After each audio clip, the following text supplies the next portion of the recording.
അറിയോ? ഞാൻ പറഞ്ഞുതരാം. വേൾഡിൽ അറിയപ്പെട്ടതാണ് എന്നും യഥാർത്ഥ നിഷേധിക്കൂലെന്നും ഹസ്റജിയുടെ കയ്യിലുള്ള മുടിക്ക് അവിടെ സൂക്ഷിച്ച രേഖയുണ്ട് എന്നും അദ്ദേഹം പ്രസംഗിച്ചു. ഞാൻ കേട്ടു എന്നല്ല, കേട്ടോളി. സ്വഹീഹായ നിലയിൽ ലോകത്തെ പ്രശസ്തമായ പല കേന്ദ്രങ്ങളിലും ആ വിശുദ്ധ മുടികൾ സൂക്ഷിച്ചു വരുന്നുണ്ട് എന്നത് ചരിത്രപരമായ യാഥാർത്ഥ്യമാണ്.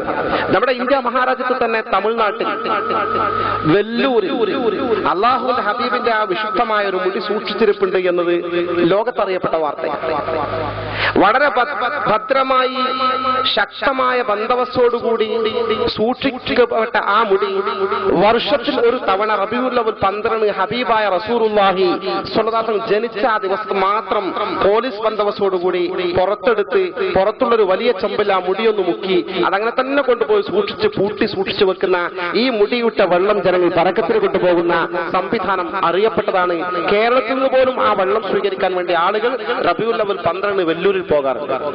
ഇന്ത്യയിലെ കശ്മീരിൽ ഹസ്രത്ത് ബാൽ മസ്ജിദ് റസൂലുള്ളാഹിന്റെ തിരുമുടി സൂക്ഷിച്ച ആ വിശുദ്ധമായ പള്ളി അറിയപ്പെട്ടതാണ്, അനിഷേധ്യമായ പരമാർത്ഥമാണ്. സുഡാനിൽ ഈ മുടി ആധികാരികമായി സൂക്ഷിക്കപ്പെട്ടിരിക്കുന്നുവെന്ന് രേഖകളിൽ കാണുന്നു.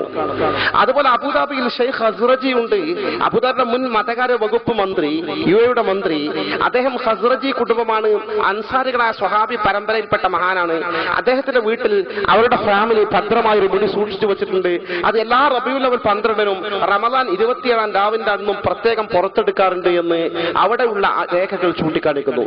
ഇങ്ങനെ വേൾഡിൽ അറിയപ്പെട്ട സ്ഥലങ്ങളിൽ വളരെ പാവനമായി വളരെ ആധികാരികമായി പ്രബലമായ കുടുംബങ്ങളോ ഔദ്യോഗിക തലത്തിൽ ഗവൺമെന്റ് സംവിധാനത്തോടെയോ അത് സൂക്ഷിച്ചു വരുന്നു എന്ന യാഥാർത്ഥ്യം നമ്മൾ നിഷേധിക്കുന്നില്ല.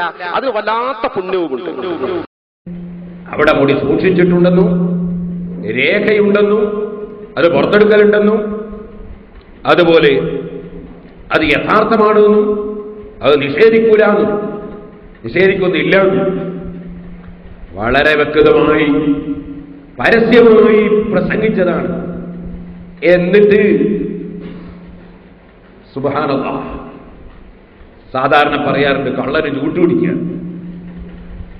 അതുപോലെ അവനവന്റെ ആഖിറത്ത് നഷ്ടപ്പെടുത്തി മറ്റവന് ദുനിയാവുണ്ടാക്കുക, അവനെക്കാളും നഷ്ടപ്പെട്ടവനാരോ.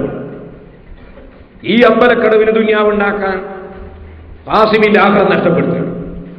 ഖാസിമി പറയുന്നത് അമ്പലക്കടവ് പറഞ്ഞത് എന്താ പറഞ്ഞ വാചകം? ഖാസിമി പറഞ്ഞ വാചകങ്ങളൊന്നും കേട്ടോളി. ഖാസിമി പറയുന്നത് സത്യത്തിൽ ഈ കാന്തപുരത്തിനെ പറ്റിച്ചത് ഹമീദ് ഫൈസിയാണ്. അപ്പൊ ഏതായാലും പറ്റിക്കുന്ന ആളാന്ന് പറഞ്ഞാൽ അത് ആര്യാന്നുള്ളതല്ലേ നോക്കണ്ടു.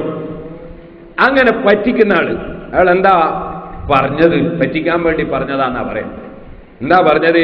ഖസ്റജിയുടെ വീട്ടിൽ ഒരു മുടിയുള്ളതായി ഞാൻ കേട്ടിട്ടുണ്ട് എന്നാണ് ഹമീദ് ഫൈസി പറഞ്ഞതെന്നാണ് ഈ ഖാസിമി പറയുന്നത്. പിന്നെ ഹമീദ് ഫൈസി പറഞ്ഞ എന്താ നിങ്ങൾ ഇപ്പൊ കേട്ടില്ലേ? അയാൾ വാചകം മാറ്റിയാണ്, മനഃപൂർവ്വം മാറ്റിയാണ്. എന്നിട്ട് പറയാ ഞാൻ ആ സദസ്സിലുണ്ടായിരുന്നു. അതതിനെ കണ്ടോ, ഞാൻ ആ സദസ്സിലുണ്ടായിരുന്നു. അപ്പോ പറഞ്ഞ വാചകം മാറ്റി പറഞ്ഞിട്ട് കള്ളസാക്ഷി പറയാൻ ഷഹാദത്തു സൂർ, അലാവ ഷഹാദത്തു സൂർ, അലാവ ഷഹാദത്തു സൂർ, അലാവ ഷഹാദത്തു സൂർ. നബി സല്ലല്ലാഹു അലൈഹി വസല്ലം ഗൗരവത്തോടുകൂടി ഇരിക്കുന്ന സ്ഥലത്ത് ഈ കിടക്കുന്ന സ്ഥലത്ത് എഴുന്നേറ്റ് ഇരുന്നിട്ടോ മറ്റോ ഗൗരവത്തോടെ പറഞ്ഞതാ ഏറ്റവും വലിയ തെറ്റ് കള്ളസാക്ഷി പറയാണ് ഖാസിം. അത് കേട്ടോളി. എന്താ അയാൾ പറഞ്ഞത് നമുക്ക് നിങ്ങൾ കേട്ടല്ലോ. ഹമീദ് ഫൈസി എന്താ പറഞ്ഞ നിങ്ങൾ കേട്ടല്ലോ. ഇനി ഖാസിമി കള്ളസാക്ഷി പറയുന്നത് കേട്ടോളി. സത്യത്തിൽ പറ്റിച്ചാളാ ഹമീദ് ഫൈസിയ. അതിനെ സത്യ ഖസ്റജിയുടെ വീട്ടില് ഒരു മുടിയുള്ളതായി ഞാൻ കേട്ടിട്ടുണ്ട് എന്ന് ഹമീദ് ഫൈസി പറയുന്നതോടുകൂടെ തീരുമാനിച്ചു ഖസ്റജിയുടെ വീട്ടിൽ നിന്ന് ഇനി കൊണ്ടുവന്ന മുടിയാവുമ്പോ എതിർക്കാൻ കഴിയില്ലല്ലോ. ആ ഇടക്ക് ഖസ്റജിയുടെ മുടിയെപ്പറ്റി പറഞ്ഞല്ലോ. അങ്ങനത്തെ ഒരു മുടിയെപ്പറ്റി അദ്ദേഹത്തിന് വിവരം ഉണ്ടായിരിക്കാം, അത് കൊണ്ടുവന്നിട്ടുണ്ടാവാം. അതാണ് സത്യത്തിൽ ഇവിടെ പറ്റിച്ചത് ഹമീദ് ഫൈസിയ. എന്നാൽ ഹമീദ് ഫൈസി പറഞ്ഞ വാക്ക് ശ്രദ്ധിച്ചതുമില്ല. അങ്ങനെ പറഞ്ഞത് കേട്ടിട്ടുണ്ട്. ഞാൻ ആ പ്രസംഗത്തിൽ പങ്കെടുത്താളാ. അദ്ദേഹം അങ്ങനെ പറഞ്ഞു. ഞാൻ വന്ന ഉടനെ തന്നെ പിന്നെ എന്നോട് ഒരുപാട് ആളുകൾ ഫോൺ ചെയ്ത് ചോദിച്ചു, ഖസ്റജിയുടെ വീട്ടിലെ മുടിയാണെങ്കിൽ സ്വീകരിക്കാൻ ഹമീദ് ഫൈസി പറഞ്ഞിട്ടുണ്ടല്ലോ, ഹമീദ് ഫൈസി നിങ്ങൾ ഇത്ര വലിയ ആളല്ലേ, നിങ്ങൾ അംഗീകരിക്കും. ഞാൻ വന്ന ഉടനെ ഹമീദ് ഫൈസിയോട് പറഞ്ഞു, നിങ്ങൾ വല്ലാത്തൊരു പൊല്ലാപ്പാണ് ഉണ്ടാക്കിയത്. കാരണം ഖസ്റജിയുടെ വീട്ടിൽ മുടി ഉണ്ടെന്ന് ഞാൻ പറഞ്ഞു, ഹമീദ് ഫൈസി പറഞ്ഞു, അസസിൽ ഞാനുണ്ട്. പക്ഷെ പറഞ്ഞത് ഇങ്ങനെയാണ്. സത്യത്തിൽ പറ്റിപ്പോയത് അമീർ ഫൈസി ഇത്തിബാ ചെയ്തതാണ്. ഹസ്റജിയുടെ വീട്ടിലുള്ള മുടി അതിനെ സംബന്ധിച്ച് ഹമീദ് ഫൈസി പറഞ്ഞ പാചകം മാറ്റിപ്പറഞ്ഞ് കള്ളസാക്ഷി പറയാണ് ഖാസിമി ചെയ്തത്. എല്ലാവർക്കും കിട്ടില്ലേ? നിങ്ങൾ ഒരു കാര്യം ജോലി 2 ക്ലിപ്പും കൂടി കൂട്ടിയിട്ടൊന്ന് കേൾപ്പിച്ചു തരാം, എന്നാൽ അതിനൊരു രസം ഉണ്ടാകാം. അതുപോലെ അബുദാബിയിൽ ഷെയ്ഖ് ഹസ്റജി ഉണ്ട്. അബുദാബിയുടെ മുൻ മതകാര്യ വകുപ്പ് മന്ത്രി, യുഎയുടെ മന്ത്രി. അദ്ദേഹം ഹസ്റജി കുടുംബമാണ്. അൻസാരികളായ സ്വഹാബി പരമ്പരയിൽപ്പെട്ട മഹാനാണ്. അദ്ദേഹത്തിന്റെ വീട്ടിൽ അവരുടെ ഫാമിലി ഭദ്രമായൊരു മുടി സൂക്ഷിച്ചു വെച്ചിട്ടുണ്ട്. അത് എല്ലാ റബീഉൽ അവൽ 12-നും റമദാൻ 27-ാം രാവിന്റെ അന്നും പ്രത്യേകം പുറത്തെടുക്കാറുണ്ട് എന്ന് അവിടെയുള്ള രേഖകൾ ചൂണ്ടിക്കാണിക്കുന്നു. ഇങ്ങനെ വേൾഡിൽ അറിയപ്പെട്ട സ്ഥലങ്ങളിൽ വളരെ പാവനമായി, വളരെ ആധികാരികമായി പ്രബലമായ കുടുംബങ്ങളോ ഔദ്യോഗിക തലത്തിൽ ഗവൺമെന്റ് സംവിധാനത്തോടെയോ അത് സൂക്ഷിച്ചു വരുന്നു എന്ന യാഥാർത്ഥ്യം നമ്മൾ നിഷേധിക്കുന്നില്ല. അത് വല്ലാത്ത പുണ്യവുമുണ്ട്. എന്നാൽ അമീർ ഫൈസി പറഞ്ഞ വാക്ക് ശ്രദ്ധിച്ചതുമില്ല. അങ്ങനെ പറഞ്ഞത് കേട്ടിട്ടുണ്ട്. ഞാൻ ആ പ്രസംഗത്തിൽ പങ്കെടുത്താളാ. ഖസ്റജിയുടെ വീട്ടില് ഒരു മുടിയുള്ളതായി ഞാൻ കേട്ടിട്ടുണ്ട് എന്ന് അമീർ ഫൈസി. അതുപോലെ അബുദാബിയിൽ ഷെയ്ഖ് ഹസ്റജി ഉണ്ട്.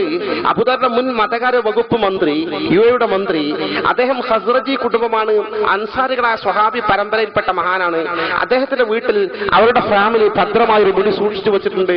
അത് എല്ലാ റബീഉൽ അവൽ 12-നും റമദാൻ 27-ാം രാവിന്റെ അന്നും പ്രത്യേകം പുറത്തെടുക്കാറുണ്ട് എന്ന് അവിടെയുള്ള രേഖകൾ ചൂണ്ടിക്കാണിക്കുന്നു. ഇങ്ങനെ വേൾഡിൽ അറിയപ്പെട്ട സ്ഥലങ്ങളിൽ വളരെ പാവനമായി, വളരെ ആധികാരികമായി പ്രബലമായ കുടുംബങ്ങളോ ഔദ്യോഗിക തലത്തിൽ ഗവൺമെന്റ് സംവിധാനത്തോടെയോ അത് സൂക്ഷിച്ചു വരുന്നു എന്ന യാഥാർത്ഥ്യം നമ്മൾ നിഷേധിക്കുന്നില്ല. അത് വല്ലാത്ത പുണ്യവുമുണ്ട്. അപ്പോ അദ്ദേഹം പറഞ്ഞ വാചകം വേൾഡിൽ അറിയപ്പെട്ടതാണ്, അവിടെ രേഖ സൂക്ഷിച്ചിട്ടുണ്ട്. ഈ നിലക്ക് പൂർണ്ണമായി സ്ഥിരപ്പെടുത്തി പറഞ്ഞ വാചകം. വേൾഡിൽ അറിയപ്പെട്ടു എന്നാൽ തവാത്തുർ കൊണ്ട് അറിയപ്പെട്ടതാണെന്ന് എൻ്റെ അർത്ഥം. വേൾഡിൽ അറിയപ്പെടാൻ തവാത്തുറാണ്. പിന്നെ സെനത് ചോദിക്കേണ്ടയില്ല. സെനത് ചോദിക്കാൻ തന്നെ പറ്റില്ല. കാരണം തവാത്തുറായിട്ട് അറിയപ്പെട്ട സംഗതിയാണ്. ഉദാഹരണത്തിന് അമേരിക്ക ഉണ്ട്, അതിനെന്താ സെനത്? സെനത്തിന്റെ ആവശ്യമില്ല, അറിയപ്പെട്ട സംഗതിയാണ്. ഇപ്പോൾ ഒരാള് ഡൽഹി ഉണ്ട്, അതിനെന്താ സെനത്? സെനത്തിന്റെ ആവശ്യമില്ല. ആ നിലക്ക് അറിയപ്പെട്ട സംഗതിയാണ്, വേൾഡിൽ അറിയപ്പെട്ട സംഗതിയാണ്. രേഖ സൂക്ഷിച്ചിട്ടുണ്ട് എന്ന് അയാൾ പറയും. അതേ മനുഷ്യനാണ് അത്